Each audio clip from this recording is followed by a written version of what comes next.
2000 సంవత్సరం భవిష్యత్తుకు ఒక నాంది పలికింది. ప్రపంచమంతా సాంకేతిక మార్పుల గురించి ఆందోళన చెందుతుంటే గీత అనే మహిళ ఒక విభిన్నమైన కలను కన్నారు. ఒక చిన్న నిశ్శబ్ద గదిలో ఆమె కొన్ని కంప్యూటర్లను ఏర్పాటు చేశారు. అది కేవలం ఒక గది కాదు, అది నేషనల్ కంప్యూటర్స్ అనే మహావృక్షానికి ఆమె నాటిన మొదటి విత్తనం. ఆమె లక్ష్యం చాలా స్పష్టంగా ఉంది: భవిష్యత్తు యొక్క భాషను అందరికీ నేర్పించడం. మొదటి రోజులు సవాళ్లతో నిండి ఉన్నాయి. కాని గీత ఒంటరి కాదు. ఆమె భర్త గురుమూర్తి ఆమెకు వెన్నెముకలా నిలిచారు.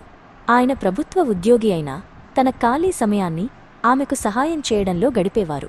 ఉన్నత విద్యావంతుడు కావడంతో ఆయన సలహాలు ఆమెకు ఎంతగానో ఉపయోగపడేవి. నీ సంకల్పం గొప్పది, నీవు తప్పక విజయం సాధిస్తావు అని ఆయన ఆమెకు ధైర్యం చెప్పేవారు. అప్పుడే వారి సంకల్పానికి తనయుడు తోడయ్యాడు.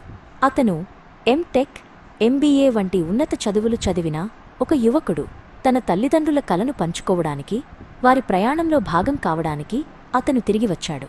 అతను కేవలం కొడుకుగా కాదు, ఆ సంస్థకు ఒక మార్గదర్శిగా అడుగుపెట్టాడు. ఇప్పుడు ఆ కుటుంబం ఒక బృందంగా మారింది. తల్లి అనుభవం, కొడుకు ఆధునిక పరిజ్ఞానం మరియు తండ్రి యొక్క ప్రోత్సాహం కలిశాయి. వారు కలిసి విద్యార్థులకు అత్యుత్తమ విద్యను అందించడానికి ప్రణాళికలు రచించారు. అత్యంత నైపుణ్యం గల అధ్యాపకులను నియమించారు. ఆధునిక ల్యాబ్లను ఏర్పాటు చేశారు. వారి విధానాలు ఎందరో విద్యార్థులను ఆకర్షించాయి. అపరిమిత సమయం మరియు వ్యవధితో నేర్చుకునే అవకాశం ఉండటంతో ప్రతి ఒక్కరూ తమ వేగంతో నైపుణ్యాలను సంపాదించుకోగలిగారు.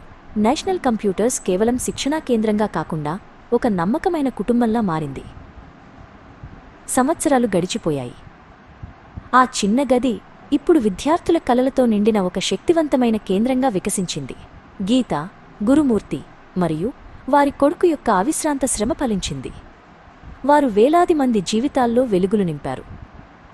వారి విద్యార్థులు పెద్ద పెద్ద కంపెనీలలో ఉద్యోగాలు సంపాదించారు. ఉచిత ప్లేస్మెంట్ సహాయం ద్వారా నేషనల్ కంప్యూటర్స్ వారి కలలను నిజం చేసింది. ప్రతి విజయం ఆ కుటుంబానికి మరింత స్ఫూర్తినిచ్చింది. ఇప్పుడు నేషనల్ కంప్యూటర్స్ అనేది కేవలం ఒక పేరు కాదు, అది ఒక బ్రాండ్. నాణ్యమైన విద్యకు, అంకితభావానికి మరియు విజయానికి చిరునామా. 200 కోర్సులు, ఆధునిక ల్యాబ్లు మరియు అంకితభావంతో పనిచేసే సిబ్బందితో అది వేలాది మందికి మార్గనిర్దేశం చేస్తోంది.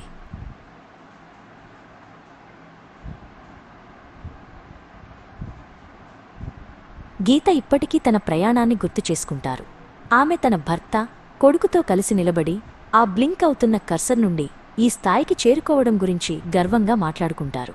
వారి కుటుంబం యొక్క ఐక్యతే వారి విజయానికి పునాది అని వారికి తెలుసు.